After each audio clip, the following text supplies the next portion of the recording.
સવારના બરાબર 5 વાગ્યા હતા. રોજની જેમ અલાર્મનો અવાજ સાંભળીને વંદાની આંખો ખુલી ગઈ, પણ આજે તેનું પથારી છોડવાનું બિલકુલ મન નહોતું. ઊંઘ પૂરી થઈ નહોતી. ગઈ રાત્રે તે મોડી સૂતી હતી. કારણ પણ ખાસ હતું. ગઈકાલે તેના દીકરાનો જન્મદિવસ હતો. ઘરમાં એક નાનકડી પાર્ટી રાખી હતી. કેકથી લઈને સ્નેક્સ અને આખું ભોજન પોતે વંદાએ જ બનાવ્યું હતું. સાસુ સસરાને બહારનું ખાવાનું જરાય પસંદ નહોતું, એટલે નવીને સ્પષ્ટ કહી દીધું કે બધું જ ઘરમાં બનાવવું પડશે. સોસાયટીના કેટલાક બાળકો અને કેટલાક નજીકના સંબંધીઓને બોલાવ્યા હતા. મહેમાનો ગયા પછી વાસણ ધોતા અને રસોડું સાફ કરતાં કરતાં રાતના 12 વાગી ગયા હતા. અલાર્મ બંધ કરીને વંદના પડખું ભરીને સૂઈ ગઈ અને જ્યારે ઊંઘ ખુલી તો ઘડિયાળમાં 6 વાગી ગયા હતા. તે ઝડપથી ઉઠી અને નાહી ધોઈને તૈયાર થઈને રસોડામાં ગઈ. ત્યારે જ તેની સાસુ શકુંતલાજીનો અવાજ આવ્યો. અરે વહુ, તારા બાપુજી ક્યારના મંજન કરી બેઠા છે. ચા ના આપી શકે તો ઓછામાં ઓછું પીવાનું પાણી તો ગરમ કરી દે.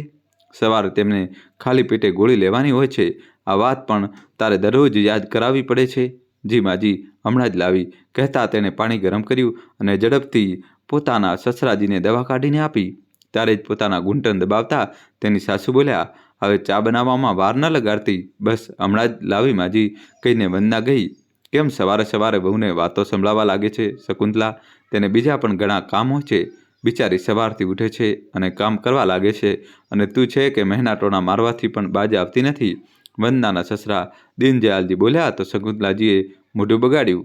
વંદના રસોડામાં ચા બનાવવા ગઈ ત્યારે જ તેનો દીકરો તેની પાસે આવ્યો અને બોલ્યો, મમ્મી, આ કામ પછી કરજે, પહેલાં મને મારી સ્કૂલ ટાઈ શોધી આપ, મળતી નથી. અરે બેટા, સ્કૂલેથી આવીને પોતાની વસ્તુઓ બરાબર કેમ નથી રાખતો?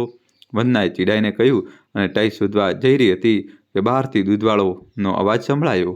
દોસ્તો, જલ્દીથી વિડીયો લાઇક કરી ચેનલ સબસ્ક્રાઈબ કરી દો. ઝડપથી દીકરાના હાથમાં ટાઈ પકડાવી અને તપેલી લઈને દૂધ લેવા દોડી. દૂધવાળાએ નારાજગી વ્યક્ત કરતાં કહ્યું, કેમ મેડમ, થોડા જલ્દી ના આવી શકો? મારે બીજી પણ ઘણી જગ્યાએ જવાનું હોય છે. વંદના ગુસ્સે થઈ ગઈ. તો ભાઈ, તમે કહો તો હું સવારે 5 વાગે જ તપેલી લઈને દરવાજા પર ઊભી રહી જાઉં. એટલું કહીને તે દૂધ લઈને અંદર ભાગી.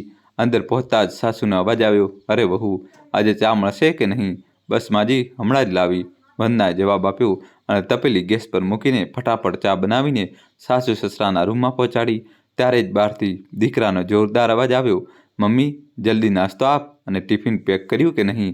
તારા લીધે રોજ સ્કૂલ માટે મોડું થઈ જાય છે. બસ હમણાં જ આવી બેટા, આજે તને સ્કૂલ માટે મોડું નહીં થાય. હું જલ્દીથી તને સ્કૂટી પર મૂકી જઈશ. કહેતા વંદના દોડતી રૂમમાંથી બહાર નીકળી ગઈ. ત્યારે દીનદયાલજી પોતાની પત્નીને બોલ્યા, બંટીને સ્કૂલ મૂકવાનું કામ નવીન પણ કરી શકે છે. બિચારી આટલી દોડદાર કરતાં થાકી જશે. ઉપરથી બ્યુટી પાર્લર પણ ચલાવે છે.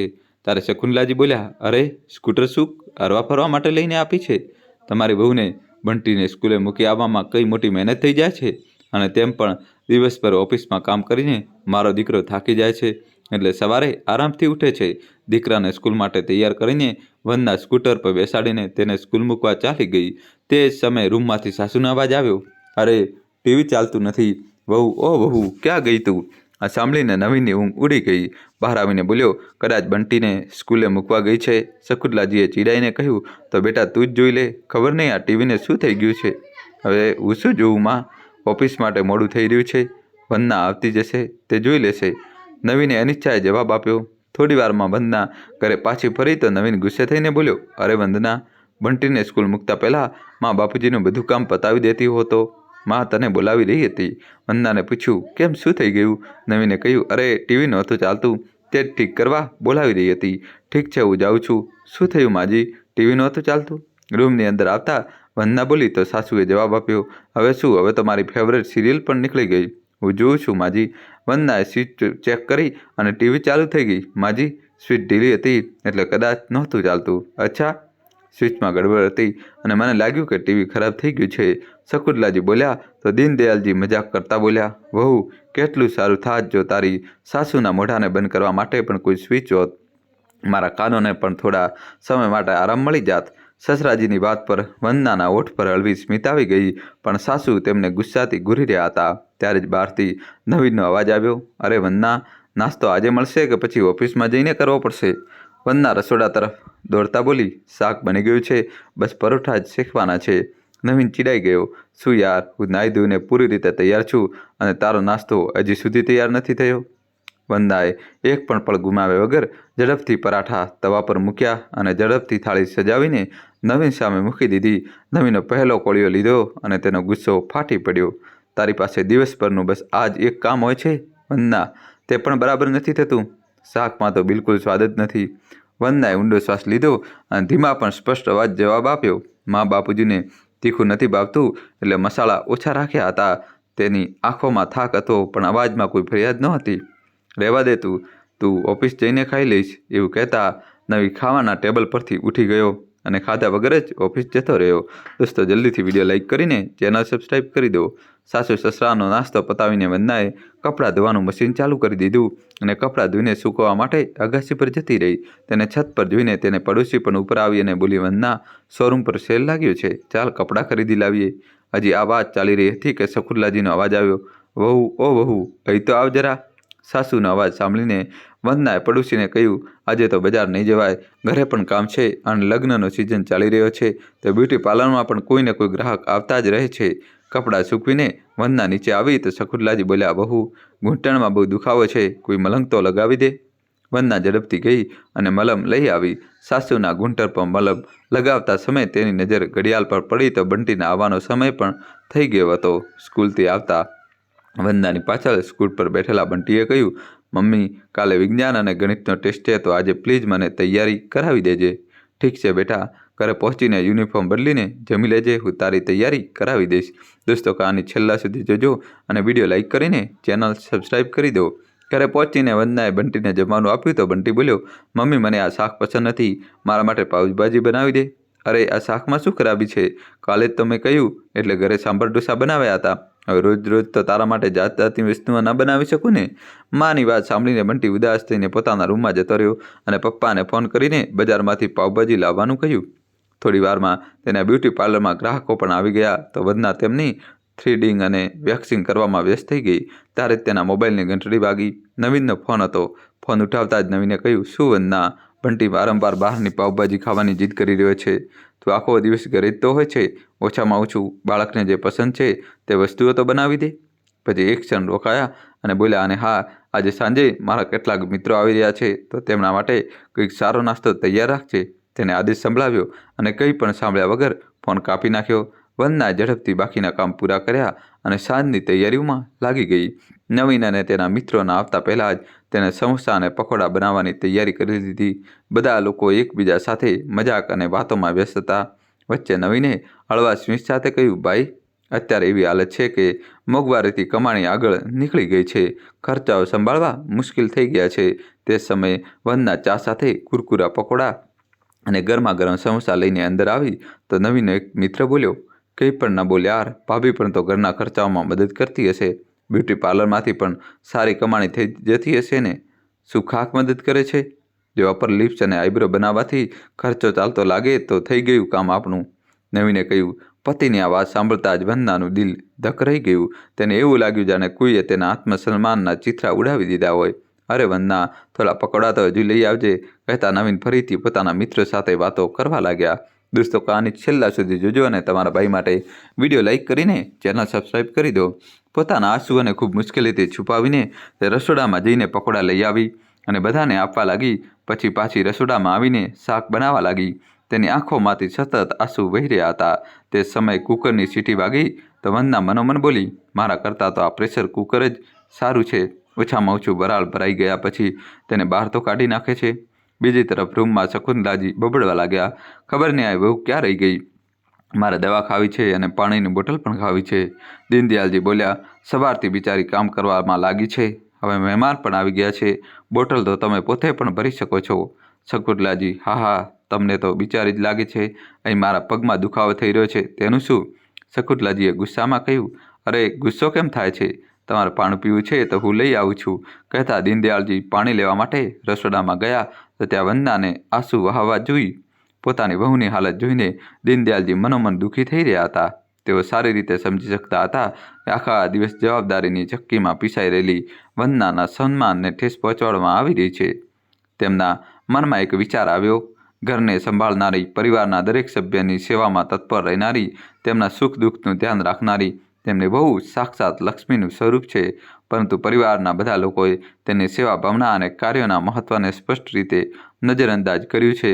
સસરાજીને જોતાં જ વંદના સામાન્ય હોવાનો ઢોંગ કરવા લાગી અને બોલી, તે ડુંગળી તીખી હતી એટલે આંસુ આવી ગયા. લાવ, હું બોટલ ભરી દઉં છું. પરંતુ હંમેશા ચૂપ રહીને બધું સહન કરનારી વંદનાને આજે નક્કી કરી લીધું હતું કે તે પોતાના ભાગનું સન્માન લઈને જ રહેશે. આ રીતે ઘૂંટાઈને જીવવું હવે તેની વશની વાત નહોતી. રાત્રે લગભગ 10 વાગી રહ્યા હતા. બધું કામ પતાવીને વંદના પોતાના રૂમમાં આવી અને નવીન સાથે સીધી વાત કરી. સાંભળો, હું વિચારી રહ્યો છું કે 1 મહિના માટે મારા ઘરે જતી રહું. 1 મહિનો? નવીન ચોંકી ગયો. પણ કેમ? કેમ કે મને બ્રેક જોઈએ છે. બ્રેક? નવીન ધીમેથી હસ્યો. તને કઈ વસ્તુથી બ્રેક જોઈએ છે વંદના? વંદનાની આંખોમાં હવે આશા નહીં પરંતુ થાક અને કઠોરતા હતી. તેને સીધો જવાબ આપ્યો, શું હું બ્રેક ન લઈ શકું? ઘરમાં રહેવું પણ કંઈ નાનું કામ છે? સવારથી રાત સુધી બધાની પાછળ દોડું છું. કોઈ રજા નહીં. હવે થોડો સમય પોતાના માટે જોઈએ. નવીન ચૂપ હતો. વંદનાનો અવાજ ધીમો હતો પરંતુ કઠોર સ્વરમાં બોલી, મારા ઘરે જઈને કેટલાક દિવસ ફક્ત પોતાના હિસાબે જીવવા માંગુ છું. ફરવું, થોડી શોપિંગ કરવી, જે મન કરે તે કરવા માંગુ છું. પહેલી વાર જીવવા માંગુ છું પોતાના માટે. કહેતા વંદનાની આંખોમાં આંસુ આવી ગયા. કોઈએ કહી દીધું કે શું તને? કેમ?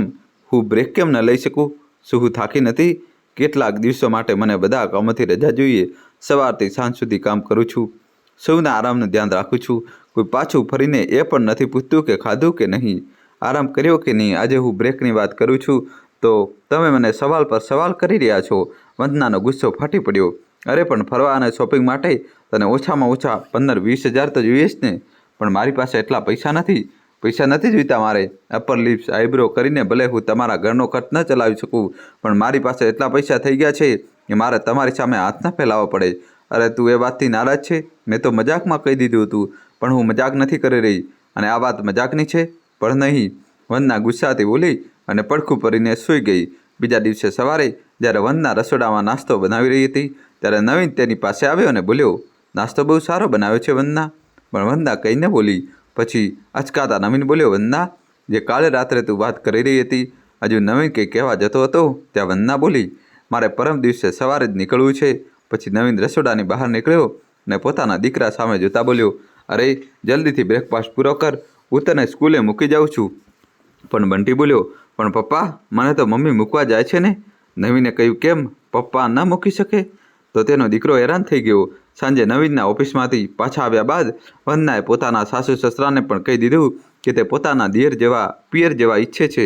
તેના સસરાજી બોલ્યા, ઠીક છે દીકરી, જો તું જવા ઈચ્છે છે તો અમે તને રોકીશું નહીં.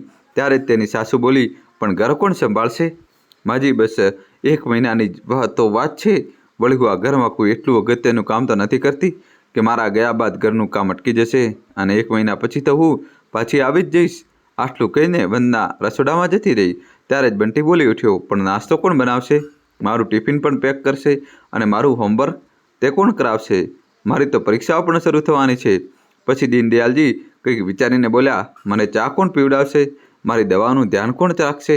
અચાનક શકુંતલાજીના મોંમાંથી પણ નીકળી પડ્યું, ઘરની સાફ સફાઈ, કપડાં, વાસણો, આ બધું કોણ કરશે? વિચારતા બધા લોકો એકબીજાની સામે જોવા લાગ્યા.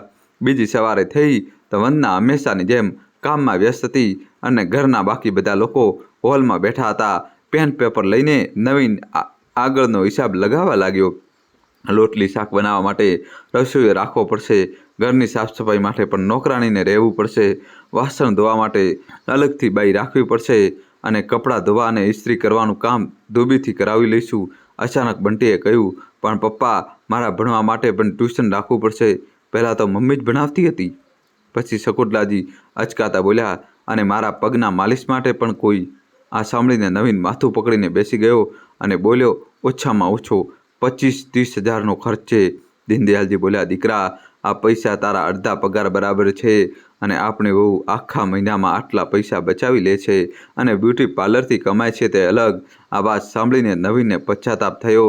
તે વંદના પાસે આવ્યો અને બોલ્યો, અમે બધાની તરફથી હું તારી માફી માંગવા ઈચ્છું છું. મને કોઈ અહેસાસ જ નહોતો કે તું અમારા બધા માટે આટલું બધું કરે છે. મને તો લાગતું હતું કે આ ઘરને ફક્ત હું જ ચલાવું છું. પણ હકીકત તો એ જ છે કે તારા વિના આ ઘરનું એક તણખલું પણ હલી ન શકે.